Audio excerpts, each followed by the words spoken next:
hit like, and subscribe. You're watching the Marc Lamont Hill official YouTube channel. Good morning, everyone. Welcome back. Greetings, Ekaro. If you're not watching this on Saturday morning, then I just want to say greetings. But you are, wherever you are, watching Ascending on the Marc Lamont Hill official YouTube channel. And I am your host returning, and I'm happy to be here on this Saturday. We've been going strong thanks to you. So I want to shout out everybody who's watching across different platforms, everybody who's getting ready.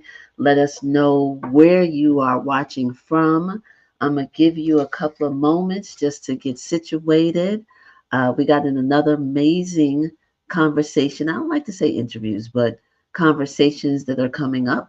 So go ahead and tell your people to come on board for yet another amazing episode of Ascending. You all know we go live every Saturday. We've been doing this since late January. So every Saturday, 11 a.m. Eastern, we are live. But of course, you can watch this afterwards. So we have but before we do that, I want to shout out my team. I want to shout out Marc. I want to shout out Akila Work Songs and Put on Blast subscribers. I want to shout out, who else did I want to shout out? I forgot. Oh, the Night School family. Y'all have been like steady on the case. And can I say this? Jenny B is not my mother. In the comments, there is a Jenny B who I think has watched every episode. And people are like, April, your mom is watching, but why is it a picture of a white woman? So, so shout out to Jenny B. But everybody else who knows me and knows that my mother's name literally is Jenny B, I'm just letting you know that this is a different Jenny B who appears 100% fam, but it's not my mother. So I just needed to say that. I keep forgetting to say that like every week. But go ahead and get your people in the room because we're going to be talking about today, we're going to be talking about adoption. And we're going to be talking about adoption from a perspective that is not romantic. It's from a perspective that is a little unconventional. And I want to say this episode of Ascending might be jarring, right? So I don't like to, I no longer like the word or phrase trigger warning. Something about that is starting to rub me the wrong way. I will say lovingly that there are some topics and themes that might be hurtful emotionally, right? I want to say that in advance while you're deciding whether or not you're going to stay with us for the whole time, because there's some sensitive topics here that some of you might not be emotionally in a position to really kind of want to deal with, or you're working up around things on your own. So in whatever way you make yourself make yourself safe in a healthy way, just go ahead and prepare for that. Because when we're talking about children and families and grieving and trauma and the things that maybe in the larger community of those who have not been adopted, that maybe that we don't think about, and some of the traumatic experiences that could be a hard thing to absorb. And I want to say it could be really hard now because we're still living in this state of fuckery. And it's really amazing to contemplate that whatever we say about the United States, like we were activists before January 20th. We were social justice activists and organizers and more and freedom fighters way before January 20th, right? And that was for a reason, in order to make this place called America accountable. And then we get this administration, and it's on the fastest way to fuckery that some of us saw coming. Some of us saw coming and still didn't know what to expect. So it's a lot going on. And then we had all of these deaths in our community. Dwayne Wiggins from Tony, and Roberta Flack. And to go like full spectrum, Carl Dean, the husband of Dolly Parton. And some of you might know and might find it funny. I'm a Dolly Parton fan. I know in the chat, I don't see the chat, But who else am I? Hazel Duke from the NAACP, and Roy Ayers and Angie Stone, and I'm forget Jerry Butler, and a number of other people. Gene Hackman and his wife, whose name I don't remember. Like, this is all within a couple of days, and that's a lot. That's a lot. And then we have a topic that has beauty in it. This topic of adoption, but is also unromantic side. So I needed to say that up front, because it's a lot to deal with. I will be having some healers on the show, even more frequently, because we can't expect us to be well and to be organized and to fight and do well if we're hurting and we don't find a healthy way to make sure that we are as balanced as possible. So, having said that, I want to introduce to you, and remember to tell us where you're coming from in the chat. But I want to introduce to you Sandy Morgan, who I'm going to say who she is first, and then we'll bring her on. So I got to contain myself because I love this woman so much. I've known Sandy my entire adult life. And so I got to stop there because I really could do a dance right now about what she means to me. No pressure, Sandy, who's waiting to come on stage. But she's an amazing human being who I have known my entire adult life. We went to Howard University together, and she has been a part of what has helped keep me sane for 30 plus years. That's my emotional connection. She is a social worker. She is an advocate and a professional who works for the improvement and the betterment of children and families as a licensed social worker. She has been doing work in the foster care system and in the adoption community as a professional, making sure that people have resources and the things that they need in a productive way to make their lives more humane. And she's been doing this for decades across several states. But why she's here today is for beyond her professionalism and her access to data and her lived experiences with that particular hat on, but because she's also an adoptee herself. Her personal adoptee story is one that I've known about, and because she's my sister, and I know that she has had an amazing journey. And she's illuminated for me things that I just did not consider about what it means to be adopted. And so let's bring Sandy to the stage because we're going to have a really illuminating conversation with Sandy. There you are. How are you, sis? Very good. Very good. Very honored to be here. And thank you for that very gracious and lovely introduction. I feel like we could spend a whole hour just in a love fest right now. I'm going to try to stay focused.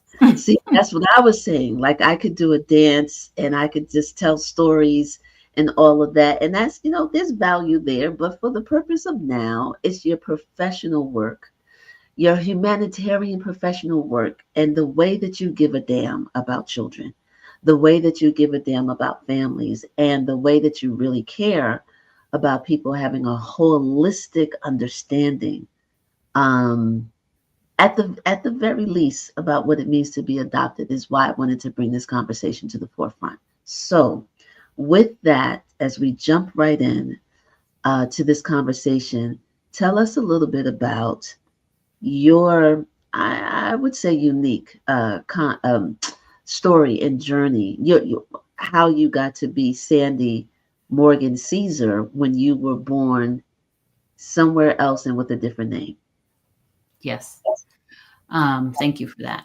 I was born Cristina Rodriguez in Panama, in the country of Panama.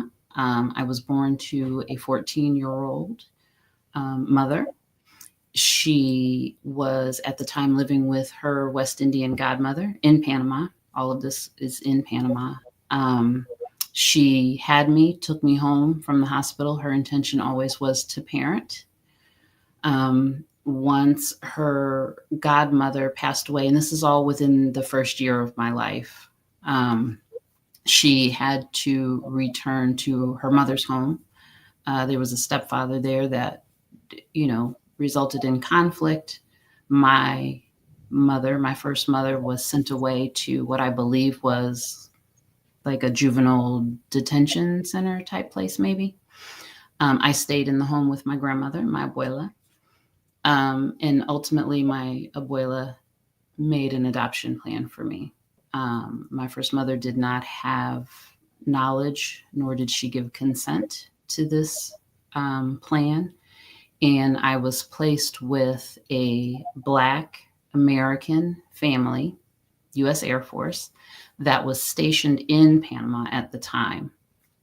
My adoptive father was United States Air Force. And so the family was there. It was him, my mother, and then he had 2 children from a previous marriage that were also part of that family unit there in Panama. So I was placed with them at 11 months old.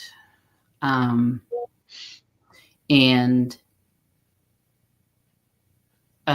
ultimately, my mother had me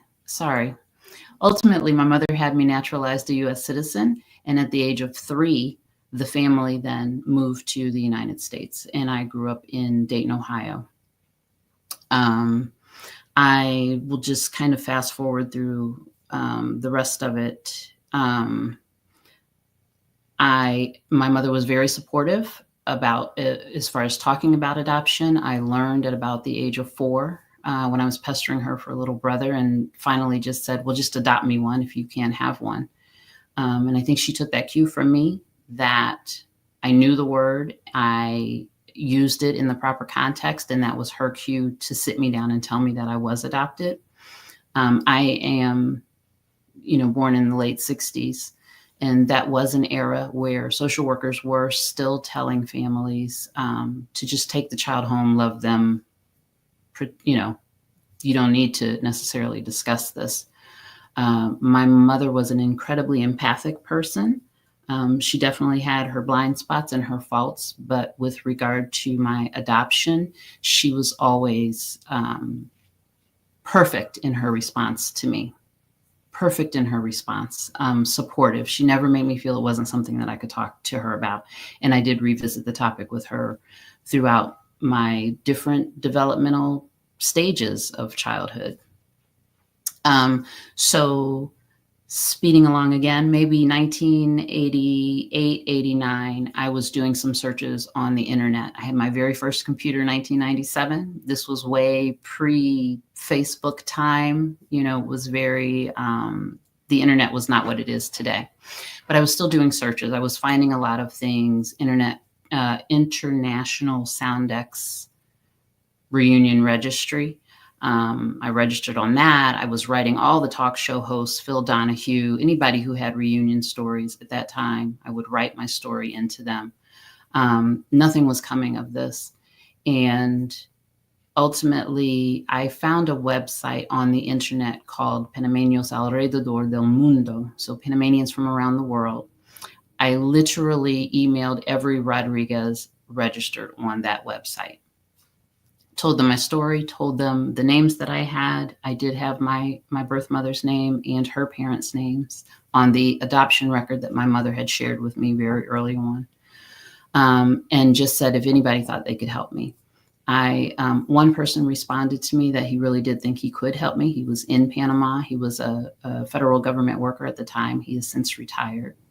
And I will just say he searched on my behalf from the time I met him in about 98, 99 until the time he found her in 2004.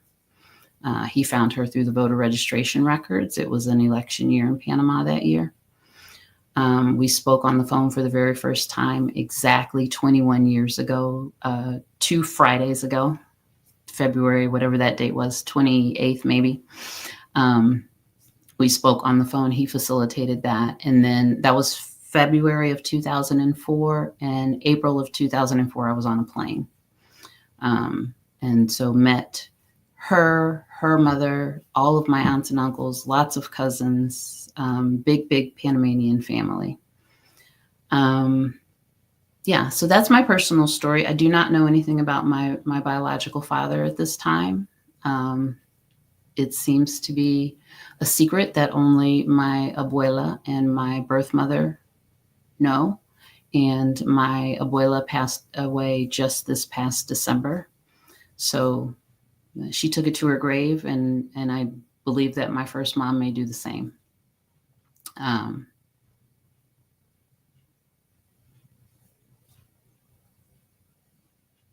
Sorry, I'm just talking. That's an amazing story, and it's unique.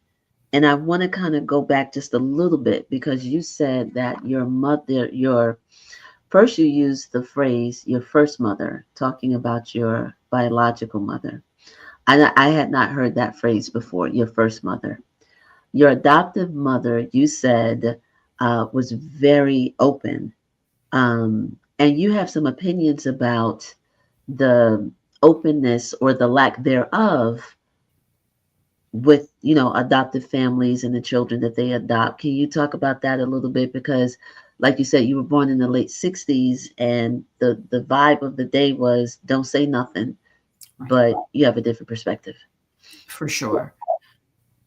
Absolutely. That was the common thought as far as adopting children. One, that they're blank slates, and so you just take them home and love them and shape them into what you want them to be. And then we know specifically in the Black community, there are really deep held beliefs that what happens in the house stays in the house, and we don't talk about that. That was just not my experience. But I do know from being in the adoptee community that that is the experience of many. And honestly, that is the experience of many, both Black and white. Um, for a woman who has had a child and has not parented that child, has either relinquished, voluntarily been coerced, or in my birth mother's, my first mother's situation, lost her child out of their own control. Um, it's just this profound loss. And I'm sorry, I was getting to a point that I've lost already. But I do want to address the language of first mother, birth mother. That's not my experience. I'm an adoptee. Mm-hmm. And when I refer to adoptee community, which I think I will throughout our conversation here, I do want to make it clear that when I say adoptee community, I'm not speaking of all adoptees as a whole. We're not a monolith. We've all had very unique experiences from one another, and we all also have some common themes and threads throughout. But when I do talk about the adoptee community, from my perspective and my experience, I really am engaged in very intentional adoptee spaces and adoption spaces where there are also women who have lost their child to adoption. And so the language is often what other people may prefer. And so we have moved away. Some people have moved away from birth mother and gone to first mother. Some will just say mother, and they don't want to make any of those distinctions. So what is your preference? I usually just, whoever I'm speaking to, I make a distinction, right? So you know which mom I'm talking about. In conversation with them, my mom was my mom. My Panamanian first mother is Mama Olga, or my mama. And so it depends on the audience, who I'm talking to, and what the context is. I usually just will refer to either of them as my mom, but it can get confusing in these conversations. So I try to make those distinctions. And I have gone more towards first mother more recently. Okay. You but the thing that I was getting at in the beginning, that talking very honestly with parents who are adopting or have adopted children, Yes. to not hold back, to Yes. engage with the child at the earliest possible moment is what you believe to be the right way to handle this. Yeah. Correct. And I would say the social work profession, at least in words, promotes that at this point, that there should be openness. Certainly when I haven't gotten to my kind of my career trajectory yet, but when I was working in adoption, if I worked with a prospective adoptive parent, I always encouraged them to be very open, and even to the point that, especially if it's an infant or a child who's pre-verbal, you just need to say the word so that you grow comfortable speaking about it. But Because what is, I'm sorry, go ahead, and then I'll ask. what a lot of people have experienced growing up is, well, first we have LDAs, late discovery adoptees, people who only found out much later in life, be that as a teenager or be that as a 50-year-old. There are people who just didn't know. And most of them will find out that everybody around them did know, but they didn't. And then there are people whose parents would sit them down and tell them they were adopted. But if they came back and revisited the topic, like I did with my mom, they would get body language or perhaps even directly told that to talk about it is hurtful to that adoptive parent. Or through nonverbal cues, they would take on that this is a shameful topic. This is to be a secret. This is not something we talk about. And that does a lot to people, because I'm in a household where I don't look like anybody else. My interest and even my strengths and challenges in life may be extremely different from the people that I live with, but I'm not allowed to talk about why that is. And again, this was not my experience, but I know from being in these adoptee spaces that it is not uncommon. But what I'm zoning in on is, from what we've talked about, there's a lot of concern about, well, that's hurtful to the adoptive mother or the adoptive father. But then your thing is like, but what about the child? Because here's the thing that's a little, maybe a hard pill to swallow, if I can jump to this part. You have actually said in one of your presentations that the removal of a child, and I'm paraphrasing, so you'll clean it up, that adoption is inherently harmful, even in a healthy, loving environment. And so when you said that, that blew my mind, because I'm like, but it's a healthy, loving environment.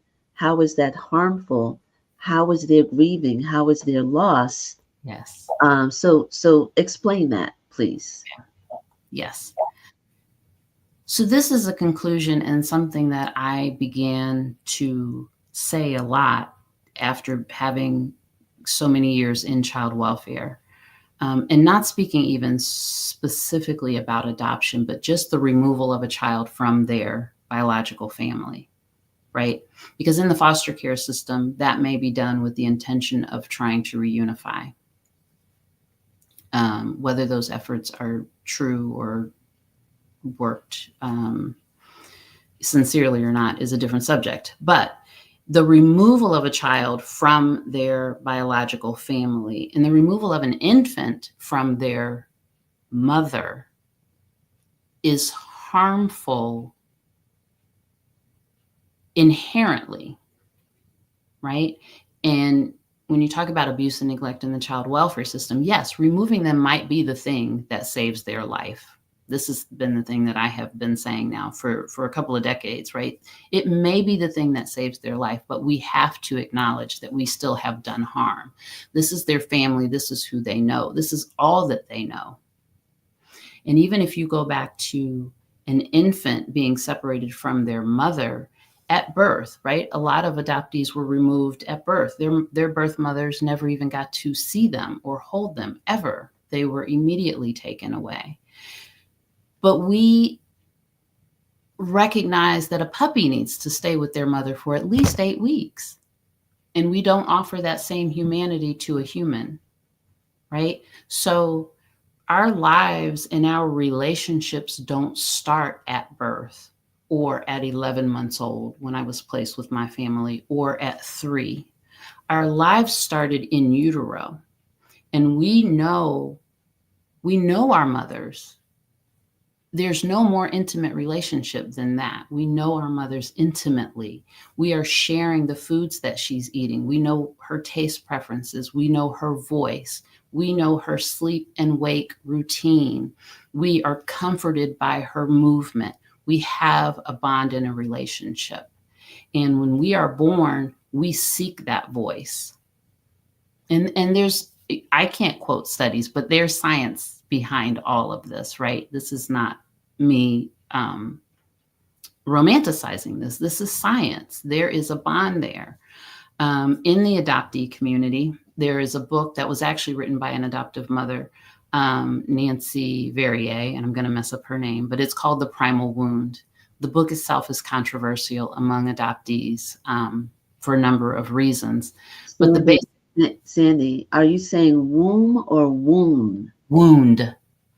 Wound. W-O-U-N-D. W-O-U-N-D. Oh, okay. Primal wound. So every person separated from their mother starts with a loss. They start with a loss. And that loss becomes the foundation that every other loss or experience that that person has throughout their life is built upon. And so people think because we have no memory of that, we have no cognitive recollection of that we are a clean slate, that it's okay.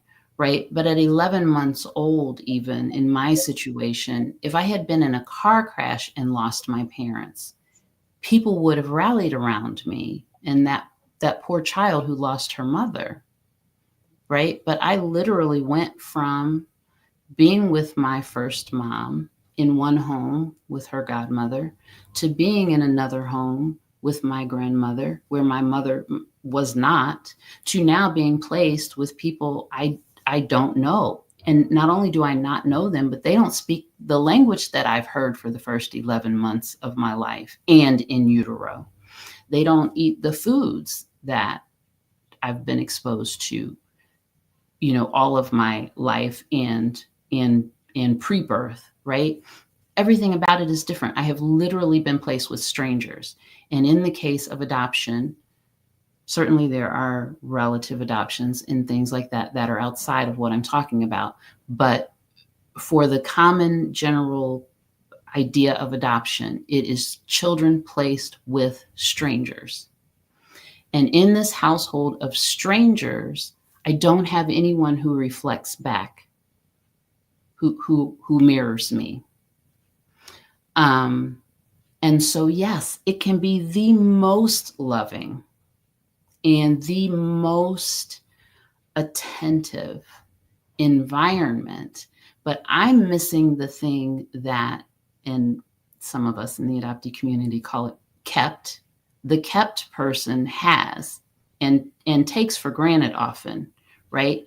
If you are a person who you can see your face, you can see your skin tone, you can see your hair texture, you can see the same talents and interests that you have reflected back at you from the people that are in your household, that's validating to who you are. So let me ask you this, because I know this is a real question for those who would say that their biological family is the problem. Mm-hmm. Their biological mother, their biological father, or their biological sisters, the whole environment is not healthy, is dangerous, is abusive, is traumatic. And so what would you say to those people who are like, I want out from the biological family? Yeah. Yes. And that is absolutely true. And that is absolutely valid that people do feel that way.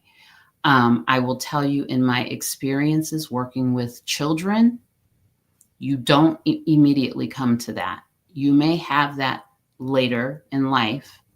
But let's even speak of a child who children want the abuse to stop. That's what they want. They want the abuse to stop. They don't want to be necessarily separated from the people that they know. And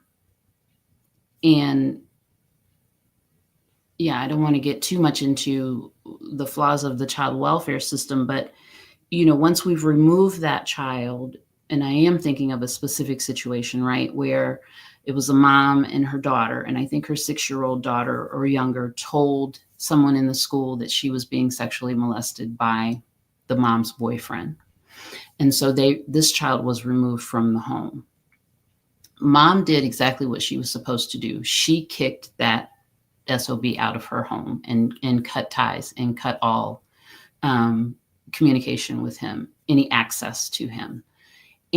But then the child welfare system will then move the finish line, right? So now we've got a single mom. She doesn't have anybody helping her, and her family's really far. And so then can she provide, what will she do about daycare for this child when she goes? And so we're not reunifying when we should be, right? That child was removed for one reason. She wanted the abuse to stop, right? In other similar situations I have seen, if there's a mom and if there are two parents in the home and one is being abusive and there are other kids in the home, and that female child says, I've been abused, right?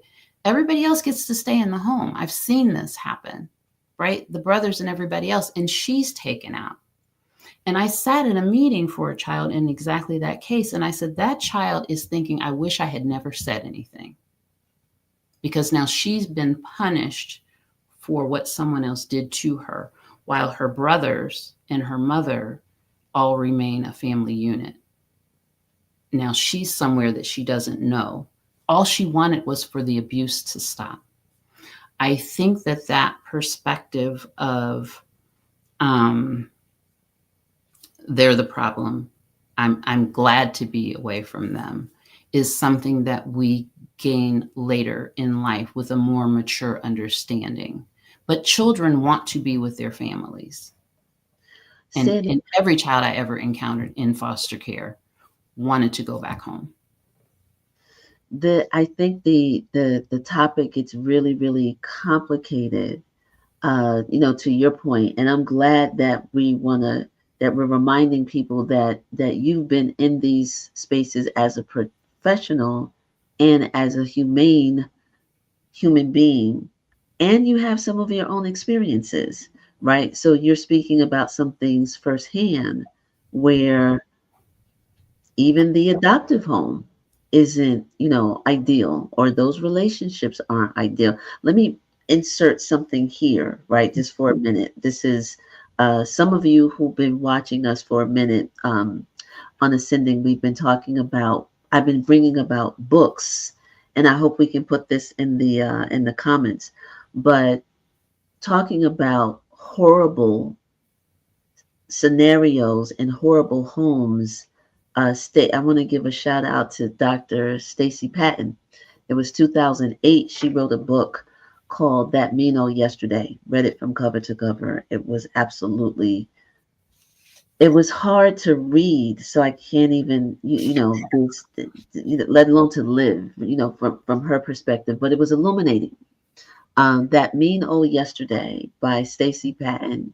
At the time, I don't think she was Dr. Stacy Patton, but she talked about the sexual abuse, right? She talked about the horrific abuse, and this brilliant scholar that she is, she ties it to the period of enslavement and what we mimic and what we, in particular as a Black community and a larger society, have normalized, right? About beating our children and the abuse that we put on our children and silencing children's voices. So I needed to insert that because I didn't do it in the beginning.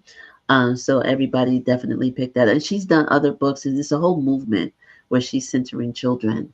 Can we talk about the maturation process, about the child wanting the abuse to stop?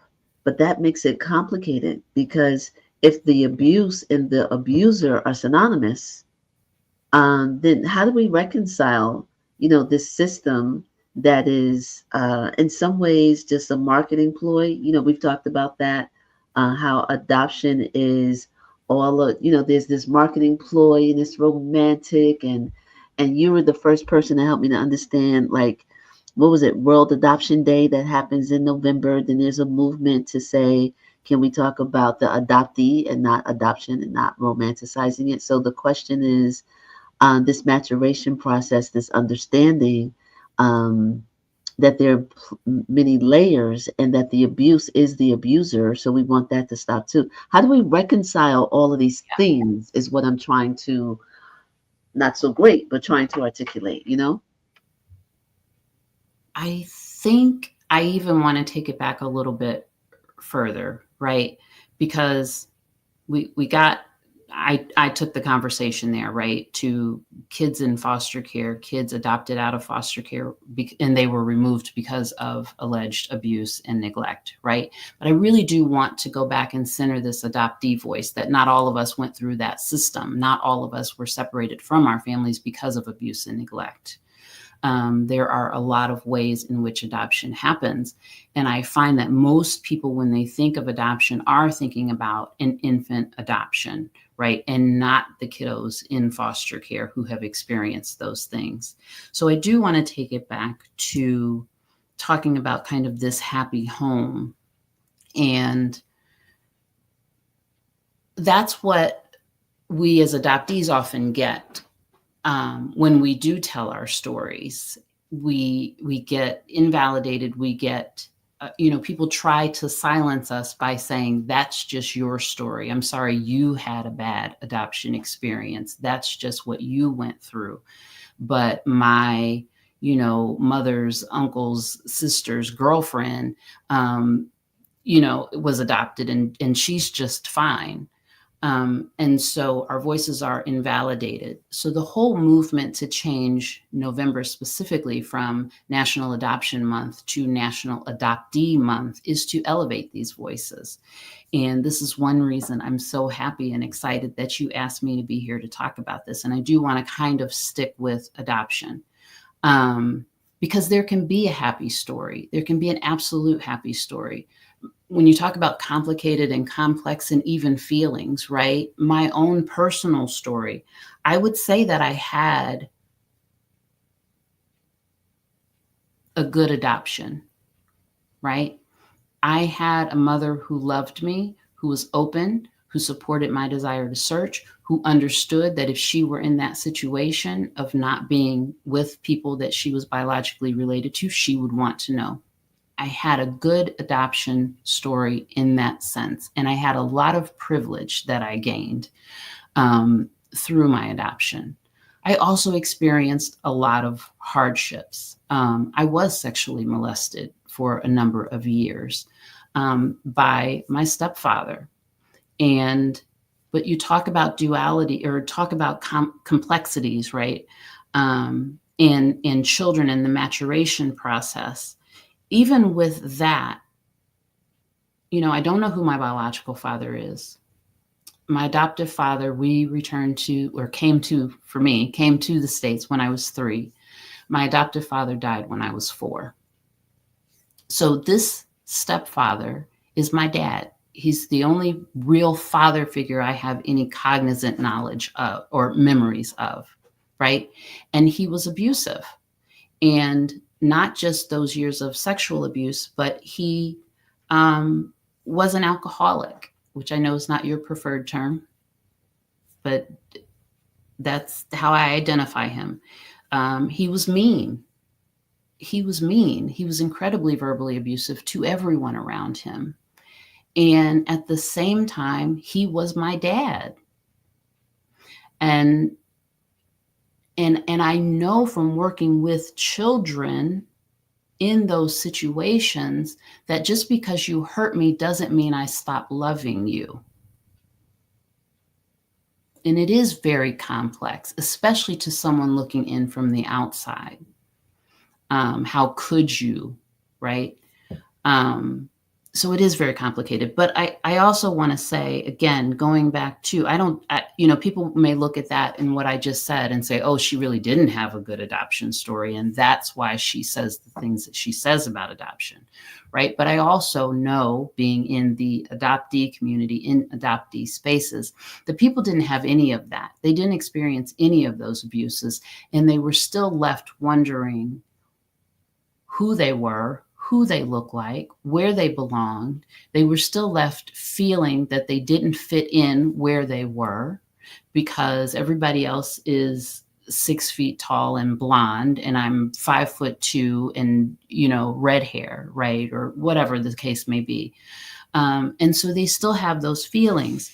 And what many, and I never presume to speak for all adoptees, what many adoptees want to have is an opportunity to share their own story, the adoptee narrative versus society's perception. And that's what we have done with the month of November in trying to elevate those adoptee voices and calling for adoption reform and asking for, counseling and therapy resources to be made readily available, is to just really get that narrative out there that it's not about being unhappy or an angry adoptee, but it is about the issue of having been separated from my own people, right? And in my case, as a transnational adoptee, separated from my own people, my own land, my own culture, my own language, all of that. And adoption is rarely child-centered. Even in my mother's, in all of her good qualities, it never occurred to her that I might have a desire to know more about Panama, that I might have a desire to know the language, that maybe as a child she could have taken me there and kept me. It just didn't occur to her. Right. And not out of maliciousness, but that is what people believe. You are my child now. And it is about filling my needs, which may be the thing that's difficult for people to hear, right? But I want a child. I want to be a parent. Yeah.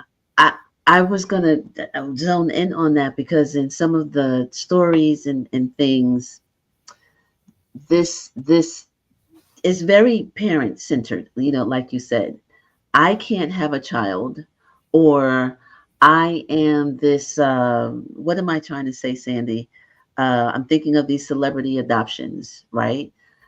This so-called, I'm going to save the world. Yes. I have money, I have resources. So I'm going to go to a quote unquote third world country and do my savior thing, right?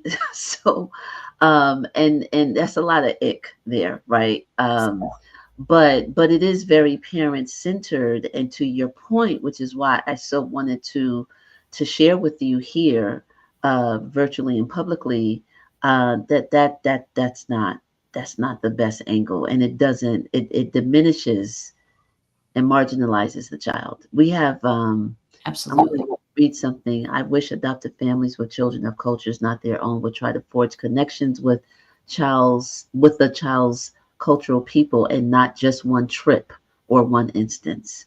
Sounds like you would agree with that. Yes. Thank you, Adrian. Yeah. Absolutely. But it's difficult, right? And especially, what you mentioned, many of us who were adopted from other countries, our parents, and even my Black mother born in the 30s, right, in this country, still believed she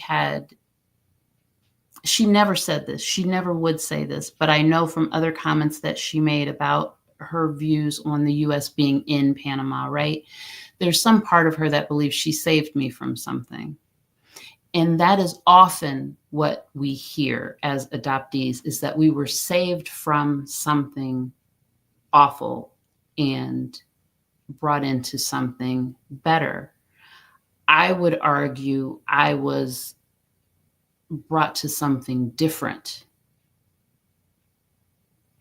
right? Did I get an education I would not have gotten if I had stayed with my family in Panama?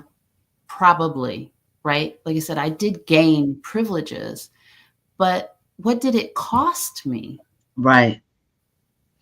Right. So that's us. We had a conversation, Sandy, about international adoptions and transnational adoptions, which is part connected to transracial adoptions. Like there's some nuances there, because this is a demonstration of how layered this conversation is. So, what is from your perspective? And I so love that you said the savior complex. You know that is very typical American, right? Yes. Very typical American and disgusting. But you have a language or a phrase that you prefer, transnational as opposed to international. Am I getting that right? Yes. Okay. Yeah. And I will say that that's something I've come to more recently. Um, and I still, on occasion, will use the terms interchangeably. But certainly, international adoptee was what I have used for a very long time. Transnational, I really looked because it was a trend in the adoptee community where people were starting to use that word more often. And I am in spaces specifically for people who were adopted from other countries. And so I really started to dig into just the language, right? And whereas inter means between and among, it implies that there is a connection or a relationship between the two. And trans means across, right? From one to the other. And certainly in my situation, and I dare say for most, if many, people who were adopted from other countries, there was no relationship between where they landed and where they started. It was literally being picked up in one and dropped in the other. Like I said, it never occurred to my mother, and that was not a malicious thing, but it just didn't occur to her that I would have an interest, a desire, a pull towards Panama, and that she could have done things in my growing up that would have kept me connected, which is inter, but it wasn't inter. It was trans, and I think in certainly many cases of an international adoption happening, there's no relationship between the two. You're making me think about a conversation again because we have so many, a conversation where this sounds like there's a spiritual connection, I dare say, right? Mm. You talked about DNA. You said you have a aunt. Like, if anybody knows you, they know that you love animals. I promise you, Sandy, when we were coming of age at Howard University, you were the person, besides my brother, shout out to Omar, like this connection to animals is another level thing, right? For some human beings, there's a deep, deep connection to animals and animal welfare. You told me, because you wanted to be a veterinarian in the beginning, right?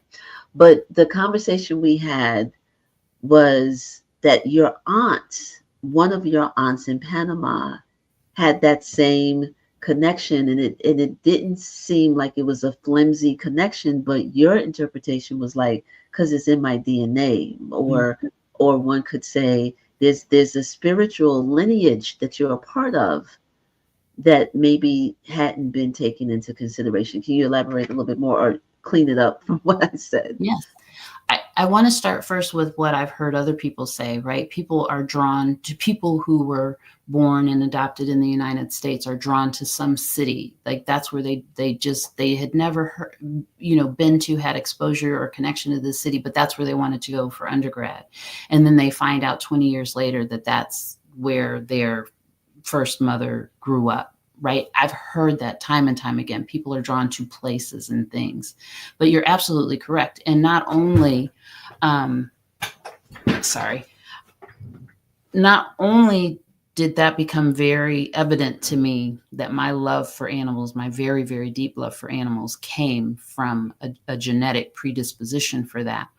But when you talk about nature versus nurture, my mom, my adoptive mom, was incredibly afraid of everything. With dogs, if she knew them, she would be like, that's nice, they're cute, keep them over there. But anything else, right? Cats, it was this very deep-seated, irrational fear. Chipmunks. Can I say she moved into an apartment? My husband came over, put together, assembled this grill that she bought. And the first time she saw a chipmunk run across her patio, she called him up and said, come and disassemble this thing, put it back in the box because I'm taking it back. And she never went out on that patio again. But wait, did you say that she had a phobia of cats as well? Yes. Yeah, and we need to just highlight that a phobia is an irrational fear, right? Yes. So it could be spiders, it could be insects, it could be whatever. And for your mom, it was cats and chipmunks. And chipmunks. And for you, most creatures. Yes. And for me, I loved all of them. You loved all the animals. Yeah. You're an animal whisperer. Loved all the animals. And it was my mother who pointed out to me on Facebook after reunion. Now we're fast forwarding some years. I'm in reunion and I'm connected to some of my biological family through Facebook. And my aunt, my tia Anayansi, her Facebook posts look like my Facebook posts, right? This is a dog in a rescue situation who needs saving. You know, can you adopt? I stopped on the side of the road to pick up this dog because I saw them out wander. I mean, her posts look so much like mine. And I enjoyed it, but I did not actually realize I was getting the mirroring that I've been looking for all my life until my mother said it to me.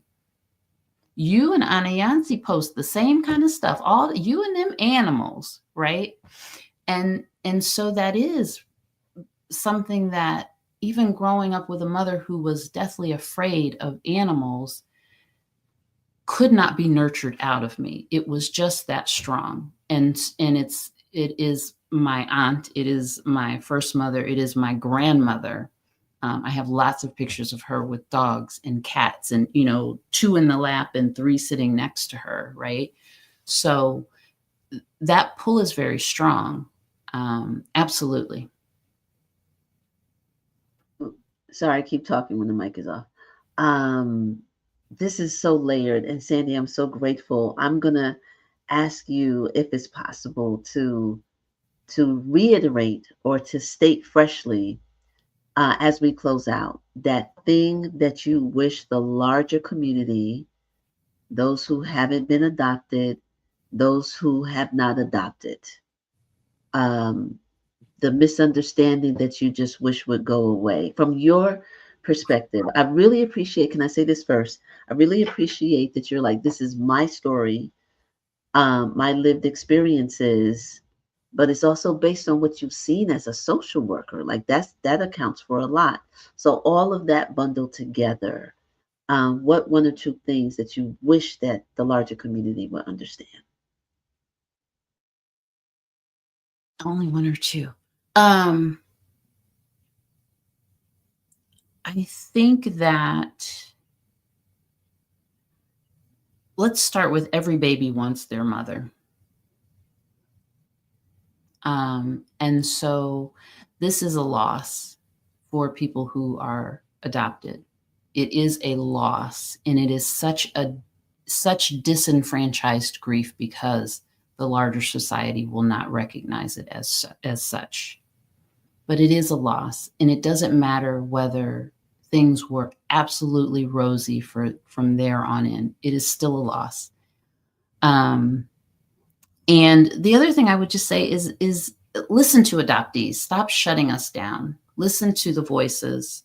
Stop telling us about your brother, sister's cousin, boyfriend, right? Because that doesn't have anything to do with me and my story. But listen, and even when you disagree, or even when it's made you uncomfortable, be curious about it. Be curious enough to go and look for your own resources, or go and talk to that adoptee. Have a serious conversation with them about, well, what has your experience been? Because I always saw from the outside looking in that everything looked wonderful.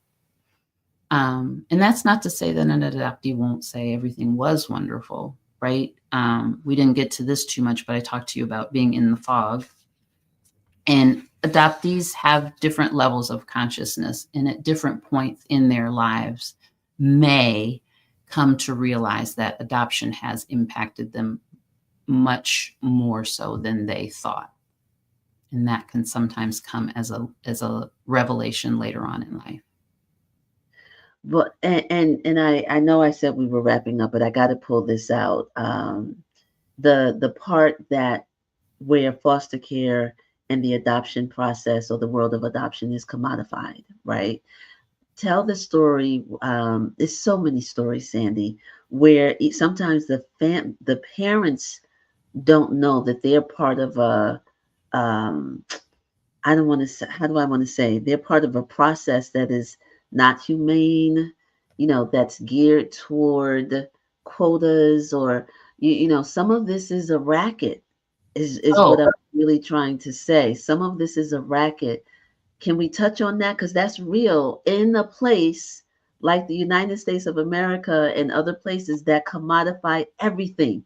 Everything has to be material and commodified and made into a product.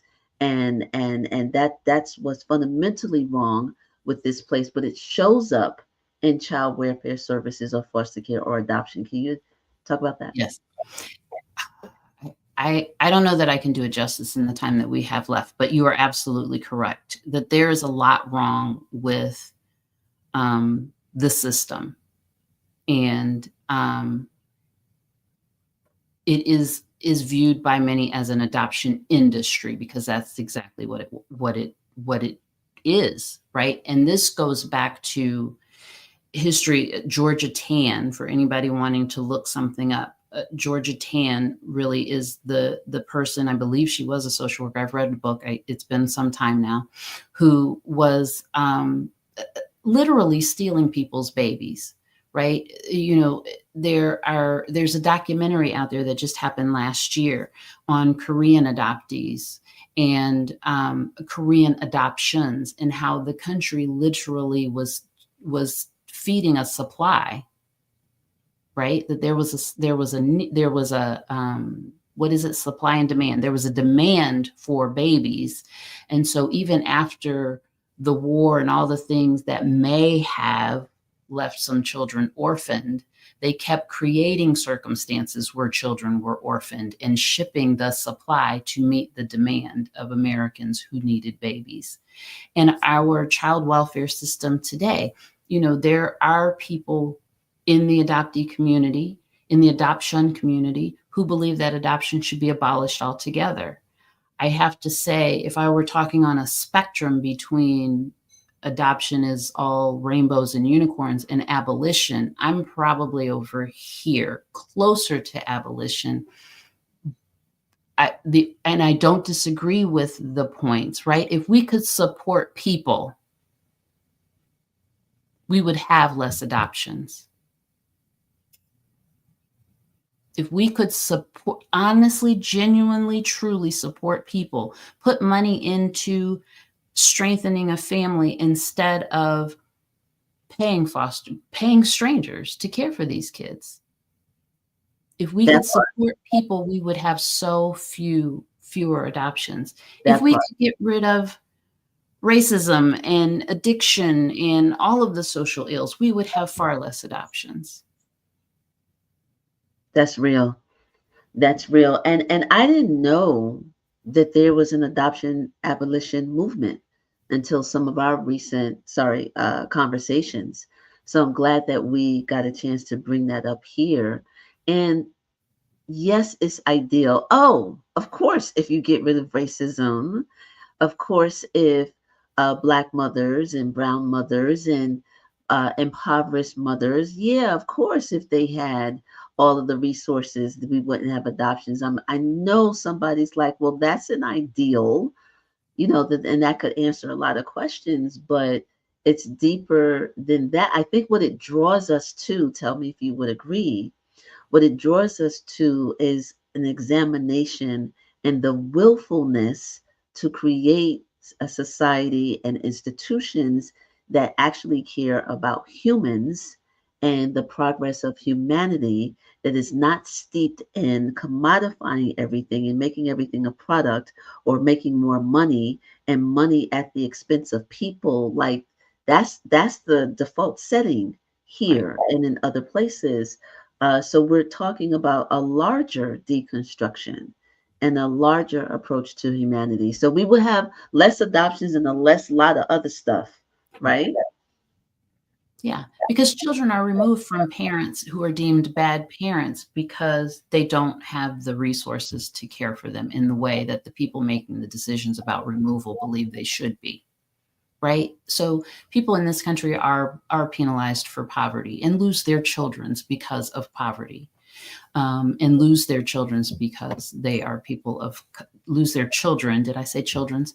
Lose their children because of racism, right? Because that white social worker doesn't believe that the way that that brown or black mother parents her child is the way that they should be parented, right? There's disproportionality of people of color in the child welfare system. And I also want to say that there's disproportionality of adoptees in mental health environments, treatment, psychiatric hospitalizations, in jails, any kind of incarceration situation.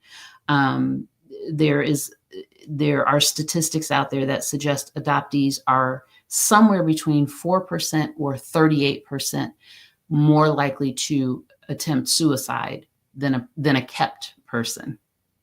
Right? So there's so much overrepresentation in one system that also leads to misrepresentation in others, overrepresentation in others. That's heartbreaking. That's definitely heartbreaking. And I thank you for being willing to push this conversation forward. You know what I mean? And we didn't even touch on everything. I got to do this. I got to say this. I want you to. This is an indictment on a certain kind of mentality. So I'm going to ask you to retell the story of the person who, the husband within a husband and wife team, adopted a child. And did you tell me it was for like 6 months, and they called in the post adoption service, where they called the social worker and was like, yeah, I'm gonna need you to take them back. And then what they said, can you Yeah. tell that story? Because that's indicative. Anyway, go ahead. Let me let you go ahead. Yeah. So this was when I was the adoption manager for the state of Indiana. And in that role, I oversaw 3 of the post-adoption contracts. So services for people who have adopted. And so I would get a lot of those phone calls. They would come to me instead of the contractors. And I would talk with a lot of people who felt that they were in crisis, adoptive parents feeling that they were in crisis with the child. Right. And so it was not uncommon, unfortunately, but this particular call was a man who called, and he and his wife had adopted. I honestly don't recall how long they'd had this child, but he was just, you've got to get this kid out of my house. You have to. It's too much. The behaviors, all of the things is just too much. And I tried to talk to him about services, and let's try this, and we can get somebody in the home, and there are things that we can try to do. And he said, I guess if he was my seed, I would do all of that, but he's not. I want him out of my house. And I saw that too frequently. Right. If it wasn't stated, people wanting kids out of their house. Right. Reuters did a whole series on adoptive parents rehoming kids a few years. Who did this? Reuters. Oh, okay. Yes. Yeah. Reuters did a whole series on rehoming. Right. Because that's the thing. People get on social media and ask people if they want the kid that they adopted that they don't want anymore. Oh, wow. I had not seen that. This has been some years ago. I think I was still with Indiana Wow. then. So it's been some years, but Yeah, it's the same. And the child knows that they're not wanted. Yes. Yeah. I told you a story. I did want to mention, do I have a couple more minutes? You absolutely, Um, yes. I'm going to hold up this book. I said that I was going to, I wanted to talk about other adoptees in the community who are doing things. And Jennifer Diane Ghostin is a Black adoptee. Is a same race adoptee. So she was adopted here in the United States by a Black family. She has written a book. It's called The Truth So Far. And she also does a podcast, Once Upon a Time in Adoptee Land.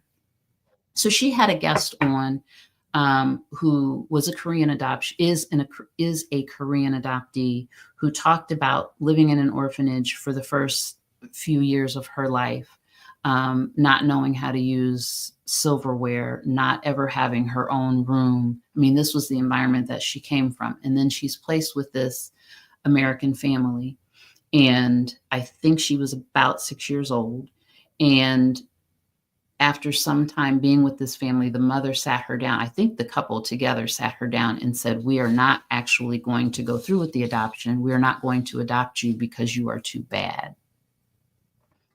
And this is what they put on this 6-year-old child, because she didn't know how to use utensils. She didn't know what, proper hygiene, right? And we see this not only kids coming from other places, but kids in our own child welfare system. That's a culture. The home that you live in and the family and the practices that you know is a culture. And so when you are pulled out of that to somewhere else, even if it is viewed by society as an improvement in culture, it's still things that are foreign to you. You don't know that. And you've lost the people. So your behavior, because this is what happens to us with trauma. It rewires our nervous system. It rewires our brain. There are studies out there, the ACE study, Adverse Childhood Experiences study, that talks about how you can connect cancer at 67 back to something that you experienced as a child. Wow. And we do that in the system. I will make this final point back to the story. We either directly or indirectly communicate to children that it is their responsibility to behave in order to deserve a home. Right.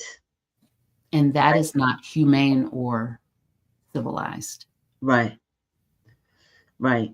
Sandy, I'm inspired to do something different, right? And because I'm looking at partial numbers, people are still coming in. I want to welcome people to Ascending. We're live every Saturday at 11, but there's a lot of comments. There's a lot of comments, and I rarely look at the comments, but I see that my team has starred a lot.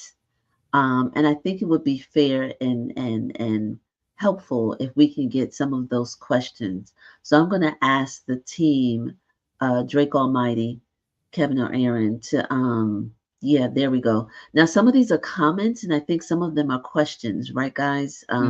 But Sandy, if you have a couple more minutes, and I see the numbers are still growing, do you have a couple of minutes to address maybe some things? Okay. As best I can. Yeah, while this conversation is adoptee heavy, please also consider the living lie that adoptive parents experience. The trauma can be universal, but in differing degrees, of course. The living lie that adoptive parents experience. Shout out to Morris. That's my brother. Well, one of my other brothers. But Sandy, what say you?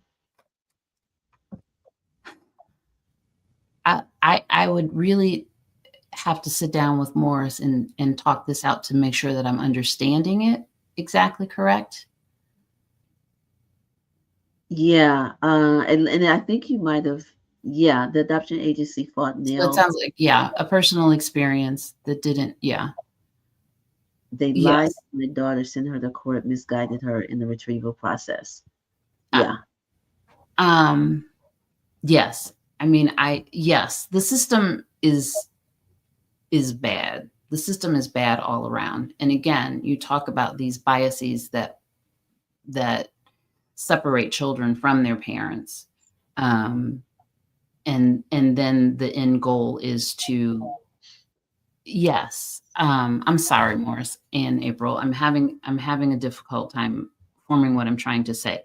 But this is what I have seen, right? When I was working with a foster care agency that I absolutely had to get the hell up out of, because the things they were doing were just, I could not live with myself being part of that system, right? Right. But we had a family, young couple, they wanted to adopt. A little boy was placed with them, and the county that had guardianship of this child, until he was adopted, did not give the family all the information about this child. They didn't. They had it, they didn't give it. As his behavior Mhm. started to show up later, then they would drop little pieces of it, right? So Mhm. the system is flawed all around for all parties involved. And I also want to touch on, which may be off topic from Morris's comments specifically in Liv's situation, um, but it's important for everybody to understand that adoption itself is built on a foundation of loss. And it's oftentimes easy to see the loss that the biological parent has experienced. They've lost their child through whatever that looks like. It's sometimes easy to see that the child has lost those connections to family and all the other things. But people often don't recognize, and my own mother did not recognize. I mean, this was a conversation we had um, in maybe the last year of her life. We would talk about this, and she was like, well, what did I lose? Well, my mother she could not have biological children, right? And so at some point in her life, be it in her 20s or in her 50s, she had to come to the realization that she was never going to have a child of herself, of Mhm. herself. Right. And so what did she lose? She got a little girl who loved the hell out of animals when she was scared of all of them. That's what she got. Right. So she lost, and this is what I said to her, you lost all of the dreams and hopes and ideals of what your own biological child would have been like had you had one. Mhm. And that was a loss. And too many times adoptive parents move into that space trying to fill that loss without grieving it, dealing with it, Yeah. healing it. Yeah. That's deep. That's deep. I need one of the guys, Drake, to pull up this comment. Not that one, but the comment that says, like Sandy said, we could take Morris down. Like Sandy said, it was weird to grow up with no one who looks like you or can be a mirror. This is one of the star comments. I don't know how to pronounce the person's name, so I don't want to mess up and I don't want to press no buttons. But I'm gonna read it. There we go. Sandy, check that out. Like Sandy said, it's weird to grow up with no one who looks like you or can be a mirror for you. As a kid, I always thought this was a deficiency on my part. And that's exactly right. Again, kept people have that validation of who they are because they see it in other people. But if you are with people you are not genetically related to, there's nothing validating you. There's nothing validating what you look like, what you are good at, and even in the best, most loving, right? We can have a family who will try to capitalize and support in your love of basketball when we are a family of bookworms, right? They will try to support that, but they still can never understand it. They still, and I'm not seeing the other people who are achieving these kinds of things because they're not there. They're not available to me. But Sandy, do you think that someone could say, well, in any family, there's a family of bookworms, and I'm just processing out loud, there are different talents and skills even within biological families. So what do you say for the person that says, but that's anywhere? Why is it hurt? Why would it hurt more or feel like a deficiency more because of you enter into the equation this adoption process? Do you understand what I'm asking? Absolutely. And that is said a lot, right? Well, that happened in my family too. Well, I experienced, I stayed with my mother and I was abused too. And I was always the odd man out too. Yes, that happens. And even if you are the one who had the interest in something that nobody else did, you still have people around you whose hands look like yours, whose laugh sounds like yours, who you walk like. You still have some access to it, and you know, in many families, you know, generational information history is not shared, right? But you still have access to some degree of who your people are and were. And you know, let's even take it down to a piece of paper, right? In the United States, there's so many states that the original birth certificate is kept under lock and key. It is withheld from the person whose record it is. There are many adoptees out there who do not know what hospital they were born in because they can't get access to their own records. So when you're adopted, and it happened in my case coming from Panama as well, you get an amended birth certificate, right? So there are adoptees who find out they had another name that didn't know that growing up. You know, but once they get access to those records and can see them after they've generally paid $250 to get their own records, right? I've got a lot going on in my head right now, and I feel like I'm going to start babbling. But there are other things that a person in a situation where they may feel like the black sheep of the family still have other things that an adoptee inherently does not have any access to at all. Yeah. Yeah, I wanted to bring out Bullet the Bunny. Shout out to Bullet the Bunny. I think she's been on every episode. She's Marc Lamont Hill official, like OG. I can press the button and it shows up. I hear this all the time. Don't laugh at me, y'all. I hear this all the time from people who want to adopt guys and orphans without regard for the severance from their culture being a part of the ethnic cleansing. I knew I wanted to bring that up. And this was earlier in the conversation, you know, when we're talking about separation and such. So thank you for that. And that's it, saviorism. We have to go in as Americans. That's a very American thing, that we have to go in and save everybody else. And yes, Gaza now, it's been Korea, it's been Haiti, it's been Ethiopia, Yes. it's been all the places that Yes. the poor starving children need the someone white savior to come and do their white savior thing. Yeah. Yes. Yeah. Yes. Yeah. And then they get to feel good about themselves. And they're absolved. For some people, they're absolved. And there's no depth to that.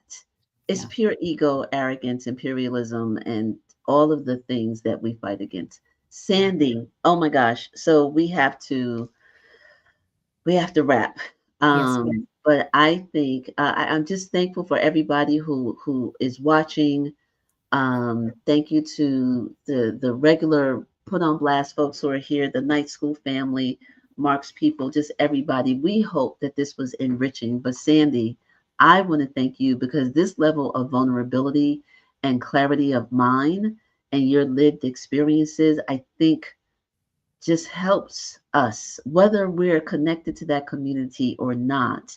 It helps us to think more broadly about how we show up in the world in whatever human relationship, you know, that we have. So I'm very grateful for you. Thank you. And I hope so. I definitely hope so. Yeah. Now, can I say this? So in the activism in you shows up as you deleting all of your social media platforms and you went over to Blue Sky. So say out loud how people can be in communication with you because you're no longer on Facebook or Twitter or Instagram and you used to be. So where can people find you on Blue Sky? Used to be. You just said used to be. That is my handle on Blue Sky. Used to be Cristina.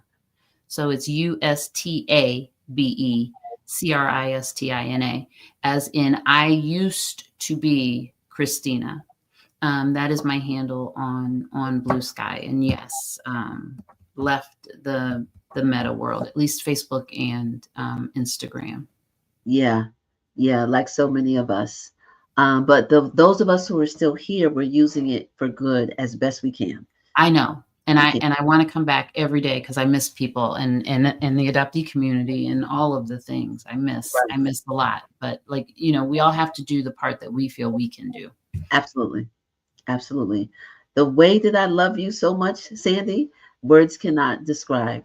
So And on that I love note, you too. Absolutely. yes, we thank you. We thank you. We thank you. So I just want to say some closing notes, if I may, to the Ascending community. Again, thank you.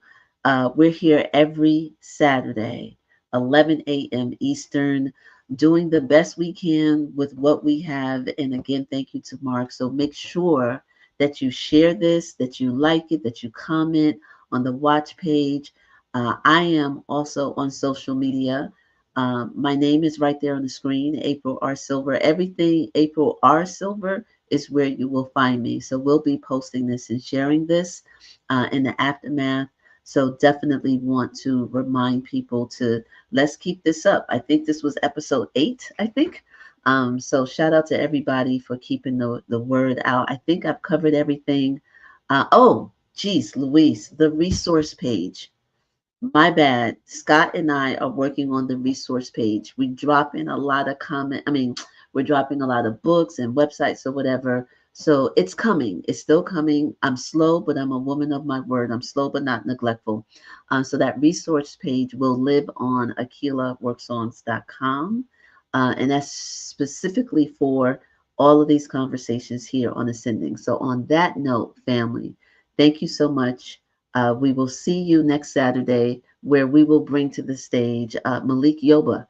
We know him as the actor, yes, but he's doing some amazing work with young people in real estate development, and it's all for a particular cause. So Malik Yoba, the actor you know, but the activist you might not know as much. That's who we're bringing to the stage next Saturday, March 15th. So we will see you then. So in the meantime, stay up and stand up. I'm out.